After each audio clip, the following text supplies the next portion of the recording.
मेरी उस वक्त उम्र सिर्फ 14 साल की थी जब मेरे पापा इस दुनिया को छोड़कर चले गए। पापा के जाने के बाद हमारी पूरी दुनिया बदल गई। छोटी सी उम्र में ही बहुत दुख दर्द सहे। फिर एक दिन रिश्ता आया। माँ ने सोचा बेटी का घर बस जाएगा, अपने घर की हो जाएगी, चलो मेरे दिल को भी सुकून मिलेगा। फिर नई जिंदगी का सफर शुरू हुआ।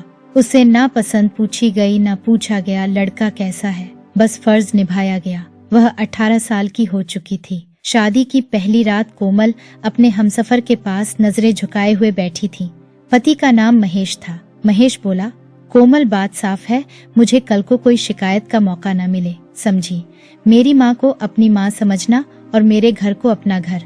लड़ाई झगड़े यह तमाशा न करना। कोमल हाँ में सर हिलाते हुए बोली, आपको कभी भी मैं शिकायत का मौका ना दूंगी। वह रात गुजरी, जिंदगी का सफर शुरू हुआ। सास बोली, चलो बहू अब काम बांट लो, तुम खाना बना दिया करो। कोमल मुस्कुराते हुए बोली, ठीक है माँ जी, मैं खाना बना दिया करूंगी। कोमल अभी छोटी सी ही तो थी, लेकिन जिम्मेदारियां बड़ी आ पड़ी थी कंधों पर। सारी फैमिली इकट्ठी थी। घर में कोई 18 या 20 सदस्य थे। अब इतने लोगों का खाना बनाना कोई आसान काम तो नहीं होता, लेकिन औरत को करना पड़ता है, उसको सहना पड़ता है।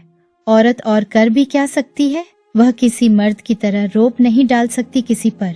औरत को इस थकन से गुजरना ही पड़ता है। आज पहला दिन था।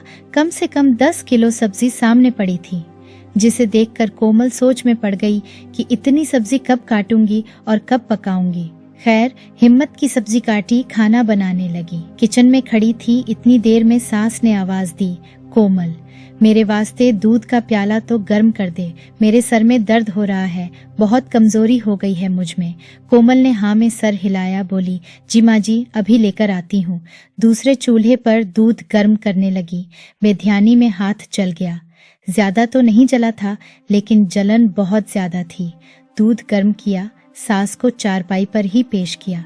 इतने में जेठानी बोली, कोमल बहन जल्दी रोटियां बना लो, चीकू के पापा आते ही होंगे, उनको बहुत भूख लगती है, जल्दी करना। वह जल्दी से किचन में गई। सब्जी तैयार हो गई। साथ में 50 रोटियां बनानी थी। थकन से बुरा हाल था। रोटियां बनाने लगी। जब खाना तैयार हो गया, किचन में ही बैठ गई। कोमल के हाथ लाल हो चुके थे जलने की वजह से। जल्दी से उठी, अपने कमरे में आई, बेड पर लेट गई। थकन से बुरा हाल था। आंख लग गई। 1 घंटा सोई थी कि ख्याल आया कि मैंने तो खाना भी नहीं खाया। उठी, मुंह हाथ धोए किचन में गई। देखा ना कोई रोटी बची थी ना कोई सब्जी, सब ने खाना खा लिया था। जेठानी को आवाज दी, दीदी खाना नहीं बचा क्या? जेठानी आराम से बोली, कोमल बहन थोड़ी सी सब्जी बची है, वह सुबह के लिए चीकू के पापा ले जाएंगे और कुछ तुम्हारा पति काम से आएगा, उसके लिए है। अच्छा सुनो, जाओ चाय बना दो, सब बच्चों को चाय पीनी है। कोमल खामोशी से किचन में चली गई। आंखों में आंसू थे। न जाने क्यों आंसू खुद ही बह रहे थे। वह रोना नहीं चाहती थी, लेकिन आंसू रुकने का नाम ही नहीं ले रहे थे। चाय वाला बड़ा पतीला उठाया, चूल्हे पर चढ़ाया। भूख से बुरा हाल था। अब कुछ पकाने की हिम्मत भी नहीं थी। देखा कि कल वाली सूखी रोटी पड़ी हुई है, चाय में डुबाकर खाने लगी। वह थकन से बेहाल होकर अपने कमरे में चली गई। पति घर आया, देखा कोमल लेटी हुई है। कोमल को आवाज दी, कोमल उठो, बस सोई ही रहती हो। ये लो, मैं पालक और पनीर लेकर आया हूँ, मुझे पालक पनीर बनाकर कर दो, बहुत भूख लगी है, जल्दी करना। जिस्म में दर्द था। मुस्कुराते हुए उठी, आप आ गए महेश? आप बैठे, मैं अभी बना लाती हूँ। जल्दी से महेश के लिए पालक पनीर बनाया और महेश के सामने लाकर रखा। पास बैठ गई। महेश खाना खाने लगा। फिर बोली, महेश आज सबके लिए खाना मैंने बनाया था, ये देखो हाथ भी जल गया। महेश टीवी की तरफ देखते हुए बोला, हाँ याद आया, माँ कह रही थी कि बिना धुले बर्तन पड़े हैं, कोमल को बोलो बर्तन धो देगी। कोमल खामोश हो गई, जैसे ये शब्द उसका दिल चीर गए हों। कोमल को एक बार भी उसने नहीं पूछा हाथ कैसे जला, एक बार हाल नहीं पूछा। यह नहीं कहा कि थक गई हो तो आराम कर लो, बर्तन भाभी धो देगी। उठी, किचन में गई। बर्तनों का ढेर लगा हुआ था। महेश ने आवाज दी, पहले मुझे कड़क सी चाय बना कर दो। कोमल ने चाय बना कर दी, फिर बर्तन धोने लगी। 2 घंटे लगे बर्तन धोने में। आखिर वह इंसान ही तो थी, जान उसमें भी थी, लेकिन कोई एहसास करे तो ना। औरत को घर बसाना होता है, वह कभी बदनाम होना नहीं चाहती। वह नर्क में भी गुजारा कर लेती है घर बसाने के लिए। घर में कोई मेहमान आ जाए या कोई भी स्पेशल दिन हो, सारी जिम्मेदारियां कोमल पर ही होती। वह तो एक नौकरानी सी बन चुकी थी, जैसे कोई रोबोट हो जो सुबह सवेरे उठकर सबके लिए नाश्ता बनाती फिरती। फिर कभी सास की बातें सुने, कभी देवर जेठ की, कभी पति की डांट। शादी को 1 साल गुजर गया, लेकिन औलाद नहीं थी। सास बार बार ताने देती। कोमल एक दिन बोली, माँ जी आप मुझे क्यों ताने देती है, औलाद मेरे हाथ में तो नहीं है ना। ऊपर वाले की मर्जी, चाहे वह किसी को औलाद दे या ना दे। सास गुस्से से बोली, तू चाहती ही नहीं है, आजकल की लड़कियां तो बस फैशन ही करना जानती है। चल जा, बकवास ना कर, खाना बना जाकर। वह रोते हुए अपने कमरे में गई। भगवान जी मेरे साथ ऐसा क्यों कर रहे हो, आप मुझ पर भी तरस खा लिया करो। रात को जब महेश घर आया तो माँ ने कहा, जा अपनी पत्नी को किसी डॉक्टर को दिखा, कब तक इस बांझ को पालता रहेगा। आज देखो जरा कैसे बहस कर रही थी मेरे साथ। महेश की मर्दानगी जागी। माँ आपसे बदतमीजी की है क्या, कोमल ने। माँ बोली, बदतमीजी और क्या, हर बात का तो पलट कर जवाब देती है। महेश बहुत गुस्से में था। कमरे में गया, देखा वह रो रही थी। अब तुमको क्या हो गया है, तुम क्यों रो रही हो। कोमल महेश के सीने से लग गई। महेश मेरा क्या कसूर है, मैंने क्या गलत किया, औलाद नहीं हो रही तो मैं क्या करूं, मैं भी तो इंसान हूं ना, मुझे क्यों ताने दिए जाते हैं। वह रो रही थी। महेश तुम मुझे जिस डॉक्टर के पास ले जाना चाहते हो ले जाओ। वह बेबस हो गई थी। महेश दिलासा देने की बजाय कहने लगा, वह तो लेकर जाना ही पड़ेगा, पता नहीं क्या तमाशे है तुम्हारे। और हाँ, माँ के सामने बकवास ना किया करो, समझी। माँ बता रही थी कि तुम हर बात का जवाब देती हो। कोमल बेड पर बैठ गई। महेश क्यों करते हो ऐसा मेरे साथ, मैं तो कुछ कहती भी नहीं हूँ, फिर भी आपका ऐसा रवैया क्यों है मेरे साथ, आपको मैं ही गलत लगती हूँ। वह लेट गई। महेश उठा, दूसरे कमरे में चला गया। तुम बकवास करती रहो। रात के 12 बजे कोमल को बहुत तेज बुखार हो गया। इतना तेज बुखार था कि इस पर नींद छाई हुई थी।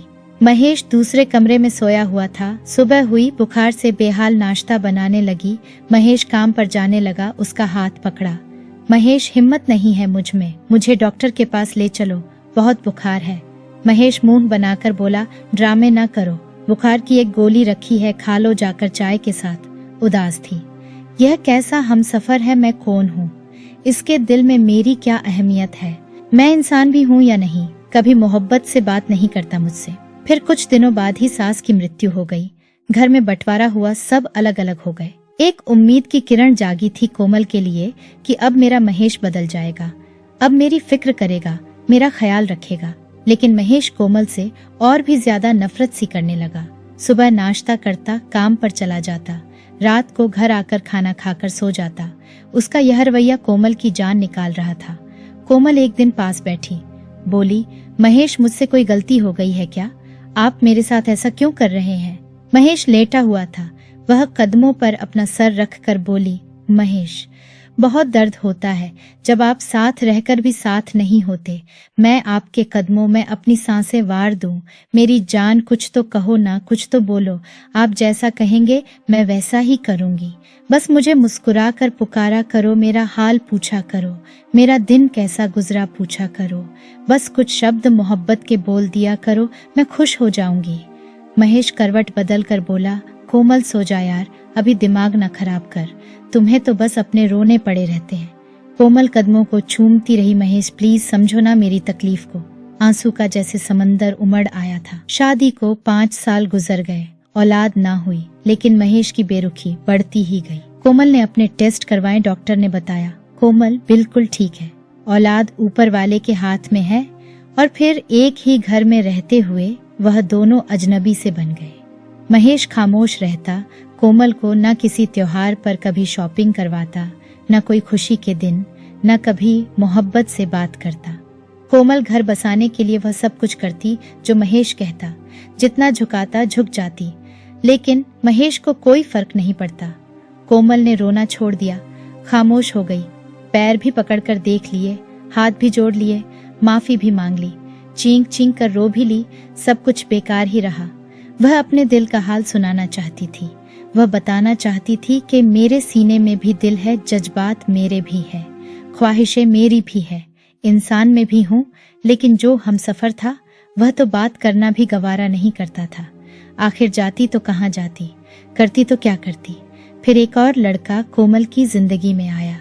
ना जाने कैसे उससे बात शुरू हुई और उसकी बातों में अपनापन सा महसूस होने लगा। कोमल ने महेश से छुपकर उसे बात करनी शुरू कर दी। दीपक खूबसूरत नौजवान था, वह कोमल से बात करता। कोमल उससे बताती मैं थक जाती हूँ, बोर हो जाती हूँ सारा दिन अकेली घर में। दीपक कोमल से मोहब्बत भरी बातें करता। कोमल को अपने दिल का हाल सुनने वाला मिल गया था। दोस्ती मोहब्बत में बदल गई। कोमल बहुत खुश होती थी दीपक से बात करके। वह उसे वक्त देता, उसका हाल पूछता, उसको अपनी मोहब्बत का एहसास दिलाता। वह दोनों बेहद करीब होते गए।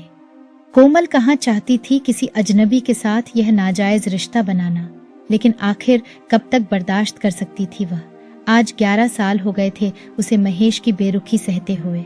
क्या कुछ न किया था उसने महेश की खातिर, लेकिन महेश के पास कहने के लिए 2 मोहब्बत भरे शब्द भी ना थे। कोमल दीपक के साथ अटैच होती गई, वह भी तो आखिर एक मर्द था ना। उसे टाइम पास के लिए एक लड़की मिल गई थी जो खुद उसके आगोश में आ गई। दीपक जब कोमल से बात करता तो उसे यकीन दिलाता, मेरी जान मैं हूँ तुम्हारे साथ। पति नहीं साथ निभाता तो दफा करो, उससे तलाक ले लो। कोमल हालात की सताई हुई ना चाहते हुए भी उसकी बातों पर यकीन कर लेती थी। वह अब भी चाहती थी कि महेश मुझे अब भी सीने से लगा ले, मैं इस गंदगी से निकल जाऊं। लेकिन महेश को परवाह कहाँ थी। दीपक इस समय अपने दोस्तों के साथ बैठा हुआ था। कोमल ने फोन किया। दीपक बोला, अरे सब खामोश हो जाओ, मेरी जानेमन का फोन आया है। एक दोस्त बोला, अरे साले इसको बोल 5,000 रुपए दे, इससे पैसे मांग। दीपक बोला, अच्छा अब कोई नहीं बोलेगा। हेडफोन दूसरे दोस्त ने भी कान में लगा ली। कोमल मेरी जान तुमको ही याद कर रहा था। कोमल मुस्कुराई, मेरे राजकुमार क्यों याद कर रहे थे? दीपक के दोस्त ने आंख मारी। बोला, यार थोड़ी सी परेशानी है। कोमल प्यार से बोली, दीपक कैसी परेशानी? दीपक बोला, यार कोमल मुझे 5,000 रुपए चाहिए, जरूरत है बहुत ज्यादा। कोमल दीपक को खोना नहीं चाहती थी, बोली, मेरी जान में भेज दूंगी। फोन बंद हुआ। सब दोस्त जोर जोर से हंसने लगे। एक दोस्त बोला, देखो तो यार कितनी कमीनी है।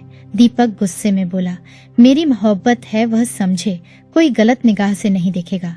दीपक ने कोमल की तस्वीर दोस्तों को दिखाना शुरू की। एक बोला, यार नसीब वाला है, तू इतनी खूबसूरत लड़की सेट कर ली। उसको बोलना अपनी और फोटो भेजे, अच्छी अच्छी सी। दीपक हल्का सा मुस्कुराया। दोस्त समझ गए, बहुत कमीना है तू कुत्ते। अकेला अकेला ही मजे लेता रहा। कोमल बेचारी इस सब धोखे से बेखबर थी। महेश ने मुंह मोड़ा तो एक दरिंदे के हाथ लग गई। दीपक पैसे मांगता तो कोमल पैसे दे देती। दीपक जो कहता करती। कोमल को दीपक की आदत हो चुकी थी। वह नहीं चाहती थी महेश को धोखा देना। वह ऊपर वाले के सामने गिड़गिड़ाकर रोते हुई प्रार्थना करती, हे भगवान मुझे इस दलदल से निकाल लो, मैं इस गंदगी में धंसती जा रही हूँ। दीपक कोमल के साथ खूब खेल रहा था। फिर एक दिन महेश को पता चल गया कि किसी के साथ कोमल का चक्कर है। महेश की गैरत जाग उठी। काम से घर आया। कोमल को बहुत तेज बुखार था। महेश ने हाथ में डंडा उठाया, कोमल को मारने लगा। हरामजादी, शर्म नहीं आई तुझे यह हरकत करते हुए? बोला, अपने यार को ले जाए तुझे आकर यहाँ से। उधर दीपक अपने दोस्तों से कह रहा था, यार कोमल से अब दिल भर गया है, अब उससे जान छुड़ानी है। इधर महेश गालियां देता हुआ कोमल पर बजा रहा था। कोमल खामोशी से हर जख्म सहती रही। जब डंडा टूट गया, जब जिस्म लहू में डूब गया, कोमल निगाहें उठाकर महेश को देखने लगी। महेश थक गए हो आप, मैं आपके लिए पानी लेकर आती हूँ। कोमल ने उठने की कोशिश की लेकिन गिर गई। बहुत खून बह रहा था। कोमल महेश के कदमों में गिर गई। महेश, मुझे पता है मैं तुम्हारे लिए तुम्हारे पांव की जूती हूँ। मेरी जगह तो आपके कदमों में भी नहीं है। महेश, मैं तो वह बदनसीब औरत हूँ जिसको कभी आपने अपनाया ही नहीं। महेश, मुझे आग लगाकर जला दो। महेश आज पहली बार कोमल की आंखों में देख रहा था, वह तड़प रही थी। महेश, मैं तो सिर्फ आपसे वक्त मांगती थी, मैं कहाँ बड़ी बड़ी ख्वाहिशें करती थी। महेश, 11 साल में इंतजार करती रही तुम्हारा, यही सोचती रही कभी तो मुझे सीने से लगाओगे, कभी तो मुझे समझोगे। महेश, मैं औरत हूँ, तलाक लेकर समाज में अकेली रहकर मैं नहीं जी सकती। मैं क्या करती, कहाँ जाती? मेरे पास बैठकर कभी तुमने पूछा, कोमल तुम्हें क्या चाहिए, क्या चाहती हो तुम? मैं तो तुम्हारी जिंदगी में कहीं भी नहीं थी। मैं तो बस कुछ लम्हों की प्यासी थी तुम्हारी। मर तो मैं उसी दिन गई थी जब मैंने तुमसे बेवफाई की, किसी और को अपनी जिंदगी में आने की इजाजत दी थी। महेश, मेरी क्या औकात भला? बाद में सोचकर मेरी चिता पर आकर बताना मुझे कितना तड़पाया था तुमने। आखिर मैं क्यों किसी और मर्द की तरफ गई थी? मुझे यह भी बताना महेश। आखिरी बार हाथ जोड़ती हूँ, बस आखिरी बार। मुझे अपना कह के पुकारो। मुझे कहो कोमल, मेरी जान में फिक्र करता हूँ तुम्हारी। मुझे सीने से लगा लो महेश। उसकी आंखें बंद हो रही थी। महेश को सब कुछ समझ आ गया था। वह समझ गया था कि उसकी बेरुखी ने कितना दर्द दिया कोमल को। रोते हुए कोमल को सीने से लगाया, अस्पताल ले गया। डॉक्टर ने इमरजेंसी वार्ड में इलाज शुरू कर दिया। महेश वह लम्हे याद कर रहा था जब वह भीख मांगती थी। महेश, मुझसे प्यार से बात किया करो, मुझे वक्त दिया करो, मेरे पास कुछ लम्हे बैठा करो। महेश जमीन पर बैठ गया, आसमान की तरफ देखने लगा। ए ऊपर वाले, मेरी कोमल को मुझसे दूर न करना। मैं अपने पापों की माफी मांगता हूँ, मेरी कोमल को ठीक कर दे। डॉक्टर ने बताया कि खतरे की कोई बात नहीं है, होश आने में वक्त लगेगा। कोमल ने आंख खोली, सामने महेश खड़ा था। कोमल ने होंठ हिलाए। महेश ने आगे बढ़कर माथे को चूमा, हाथों को चूमा। मेरी जान, तुम्हारा महेश तुम्हारे पास है, देखो जरा। यह शब्द सुनने थे कि कोमल के चेहरे पर हल्की सी मुस्कुराहट आ गई। कोमल ने महेश का हाथ पकड़कर चूमा, उसे सीने से लगाया। महेश ने वादा किया, कोमल बहुत ख्याल रखूंगा अब तुम्हारा। दोनों में मोहब्बत, एहसास और फिक्र बढ़ने लगी। उनकी मोहब्बत पर ऊपर वाले को तरस आया। ऊपर वाले ने उन्हें एक बेटा दे दिया। वह दोनों एक दूसरे के लिए जीने लगे, एक दूसरे की सांस में सांस लेने लगे। औरत बहुत बेबस होती है। तुम मर्द उसे वक्त ना भी दो, वह कुछ दिन हक जताकर खामोश हो जाती है। वह अपना प्यार, अपना फर्ज निभाती रहती है। अपने हमसफर के पास कुछ लम्हे बैठा करो, उससे मुस्कुरा कर बात किया करो। वह कहाँ चाहती है सोने चांदी के महल, बस अपने हमसफर के दो प्यार भरे शब्दों पर सब गिले शिकवे मिटा देती है। अगर आपको हमारी ये कहानी पसंद आई है तो वीडियो को लाइक और चैनल को सब्सक्राइब करना मत भूलिएगा और कमेंट करके इस कहानी के बारे में अपनी कीमती राय जरूर दीजिएगा।